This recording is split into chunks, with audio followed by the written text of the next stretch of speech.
is up, everybody? It is Alex from Heavy New York calling from the quarantine zone again, and this time we are here with Dylan of Thief. Great to be able to talk with you today, man. Thanks for being here. Yo, thanks for having me. Yeah, dude, I was just jamming the singles from the 16 Deaths of My Master. This is like pretty hate machine level, like industrial music. I really just found this so profound. What was like the thought process behind making this? Was this the 16 Deaths of My Master? Is this almost kind of like a story arc that you're following or like a conceptually driven album in a way? Um, I think it's like it's very lightly conceptual. Um, I didn't really set out to make like a very discernible like story arc, but I kind of had the idea of with the 16 deaths could relate to the 16 tracks on the album, and the deaths could be considered like each track could be considered a master of some sort, however that might mean to me or the person or whatever, and sort of the death of that. And death could be taken literally, like something's gone. It could mean something's become more even. It could be the start of a cycle. Um, but it was a way sort of for me to look at some things in my life or in my subconscious and sort of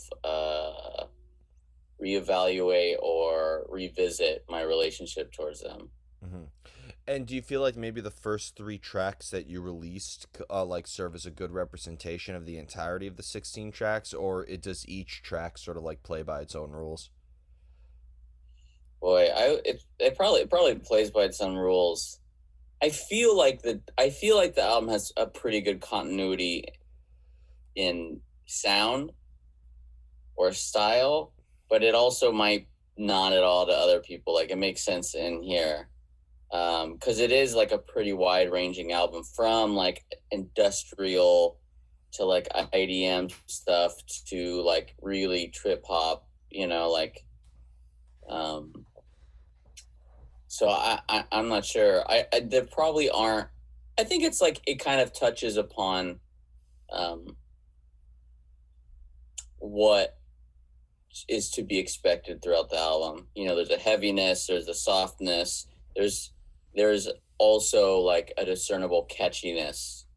Um, Yeah. Well, also, I think it almost kind of covers like all eras of industrial music from like, the Throbbing Gristle to Pretty Hate Machine to Mind is a Terrible Thing to Taste to, this sort of like ambient style that we heard off of Leather Strip to now modern day industrial bands like Three Teeth or Horror or something like that. So it almost seems like you could really go along the boundaries. I've always said that this album is, if people aren't sure where to start with industrial, they could start off with 16 Deaths of My Master. oh hell yeah, that's awesome, dude. Thanks. Yeah, what's funny is like I listened to almost no industrial ever. It really wasn't until later in life that I actually like started listening to Nine Inch Nails beyond their his like radio hits. You mean Closer Um, 1,000 times? yeah, Closer and Johnny Cash's Hurt. That's like the only two rate like so. It's interesting to me now as I'm learning more about industrial music because like for me it was mostly like metal and electronic stuff.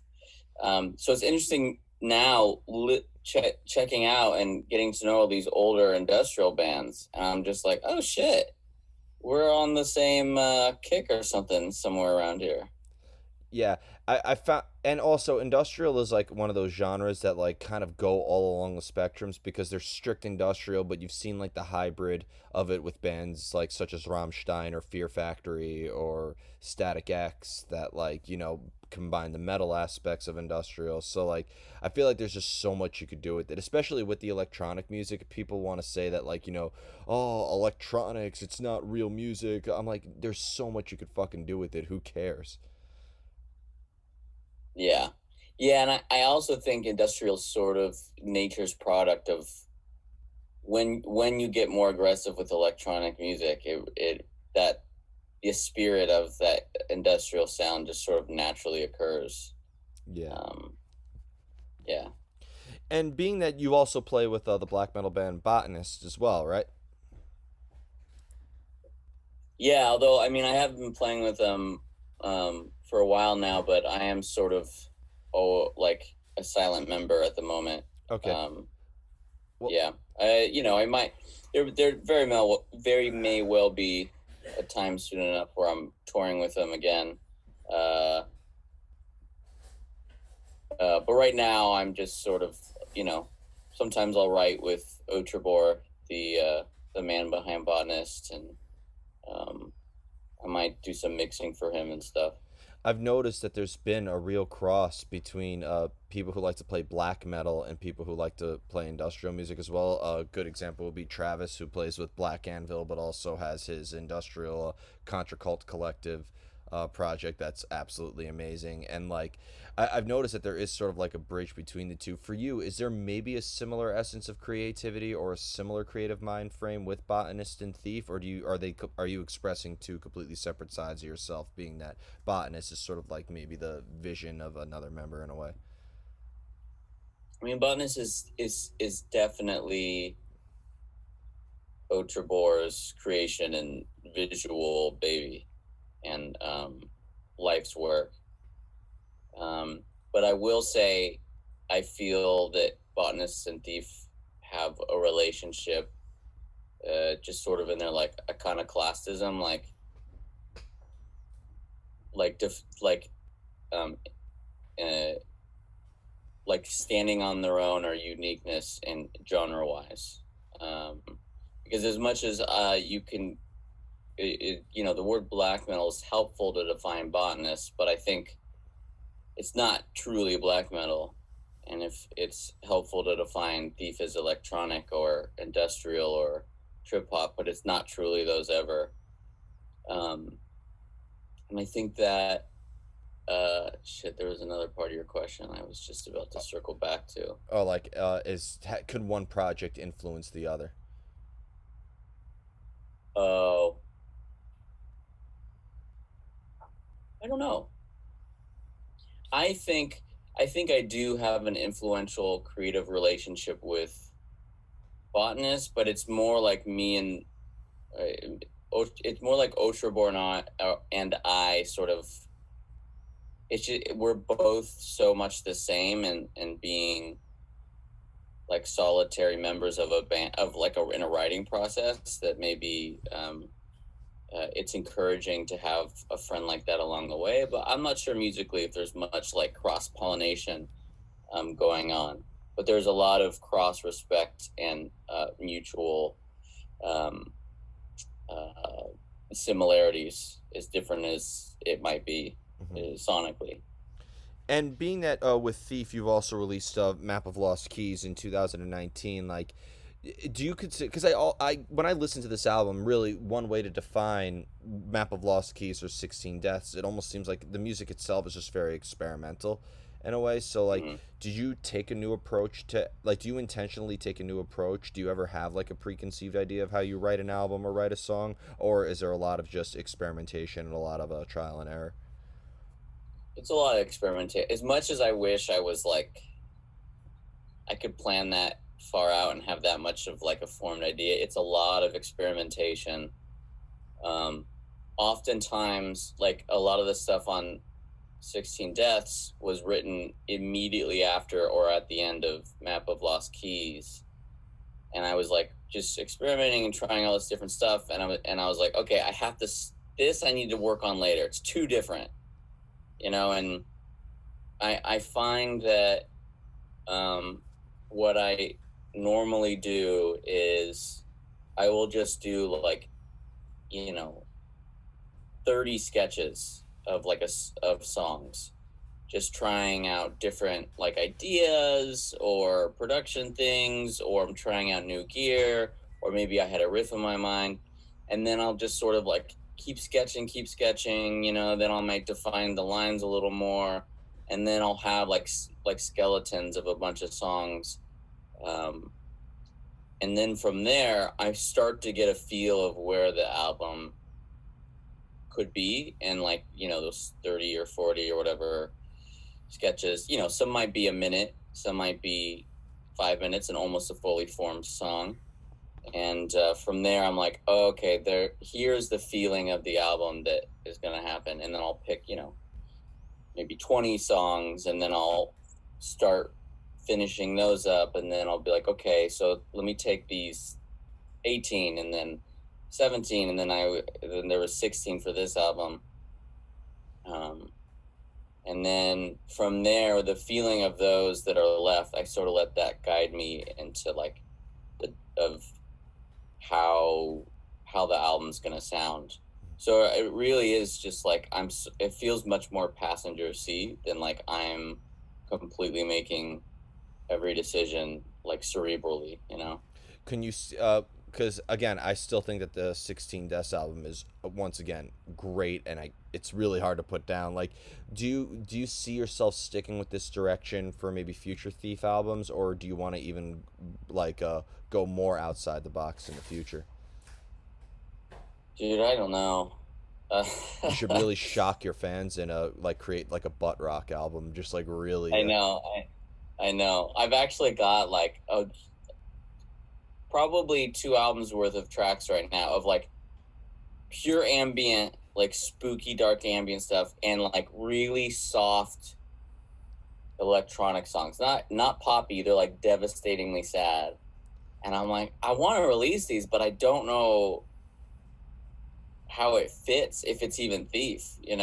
Maybe there'll be EPs, but I think Thief will probably continue in um I don't know. I would think that it would continue from the process of like the sound of 16 Deaths, and probably branch out. It'll probably just continue to grow. I'm not sure if I'll ever do butt rock, but never say never, oh right? man, yeah, you never know. Yeah, I think it's always funny too because like it always seems like butt rock is always like people like to make fun of that music the whole time, but like what the fuck is that genre even mean?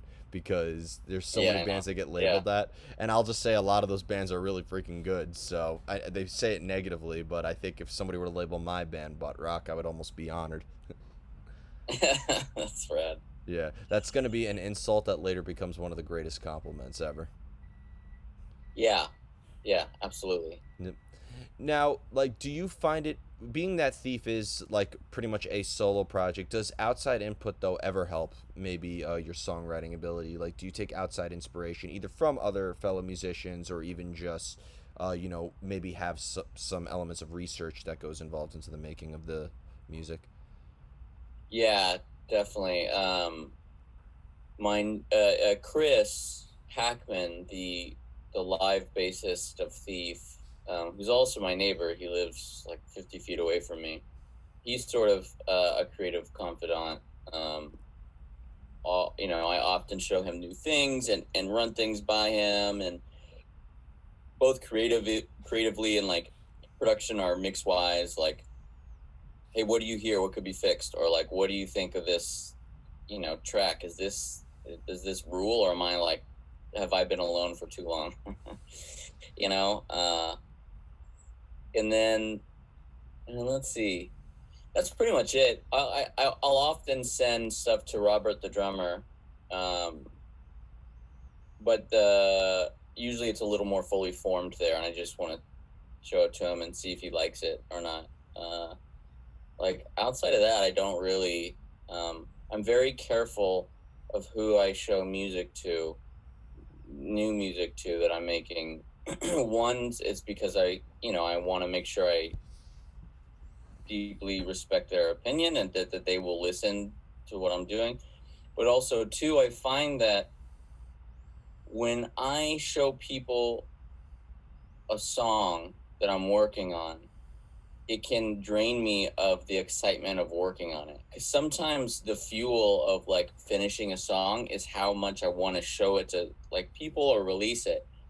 And if I start showing it to all these people, it sort of like depletes that. Oh, it's the Uh, worst. I know exactly. As an artist myself, I know exactly what you mean. Where like you're so focused on the end result, you end up just fucking up everything else. You basically like built the roof, or like you built like the top floor with like, while the foundation is just completely destroyed. Like it is the worst. And from what I understand, it's a habit that is so hard to escape.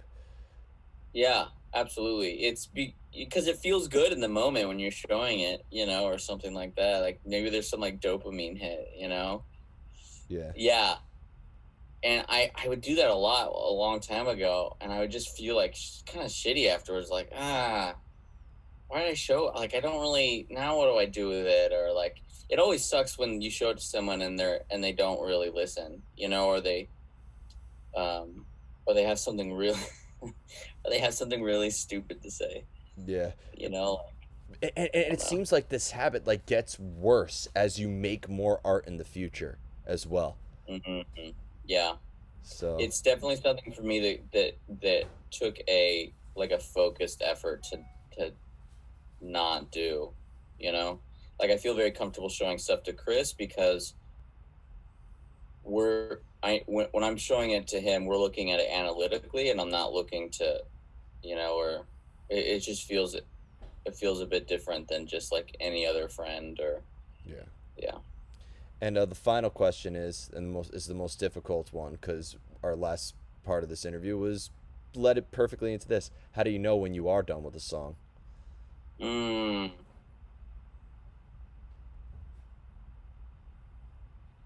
I mean, that's a good question. I would assume everyone has a different answer. For me, I don't know.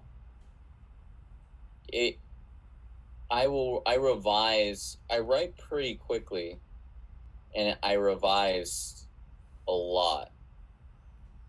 And I guess it just comes to the point where, when I don't I run out of things on a notepad that I've written down to fix or change, and I've listened to the song for the umpteenth time and I'm just like, I don't have anything to add. That's probably the first phase of completion. And then the second is like maybe don't listen to the song for a month, come back to it, and listen to it again or listen to it in context with other songs. And if I still don't have any notes, like anything from like, oh, this part should be heavier, or bring the snare down in the mix or whatever, then it's done. Fair It enough. really is never Yeah. And again, with just like how, and save, and I'm like, yes. well, and again, with how much, like, with the use of electronics and everything like that, there's so much you could do with it that it almost seems. I feel like with your style, you could almost have a career. Like, let's say a band of your style puts out like a one-hit wonder, right? I feel like you could just have a career of making different types of remixes of that one song, Uh-huh. Yeah. which sounds I mean miserable, that but yeah. It's funny. I feel like we don't have many one-hit wonders anymore like we did in the 90s and the early aughts. yeah, Maybe we do. I just don't listen to the radio anymore. we do, but you know, we could keep our opinions about those specific songs off the interview. Uh, so Uh-huh. before we go, I want to thank you so much for your time today and for an awesome conversation. Is there just anything else that you would like to promote for the release of 16 Deaths of My Master? Are there shows happening? Hopefully, when this bullshit virus that shall not be named, Mhm. and its stupid subgenre that's, because yeah, this virus is like a music genre now. It's spawning a bunch of different subgenres that just suck and are pointless. But is there anything else you'd like to promote? I like that. I haven't thought about it as a subgenre. Yeah, we there is the album release show is the next day. So the album's up the 27th of August. Album release show is 28th at Non Plus Ultra in LA. So if you're local here, check it out. Order vinyl, support the artist, enjoy the album. Like, yeah, I definitely want. I would like to get a vinyl of this album. The artwork for this album is also like truly breathtaking. isn't it great? It really is. I'm so Is it? so stoked on it. Is it the same artist who did the artwork for Sun?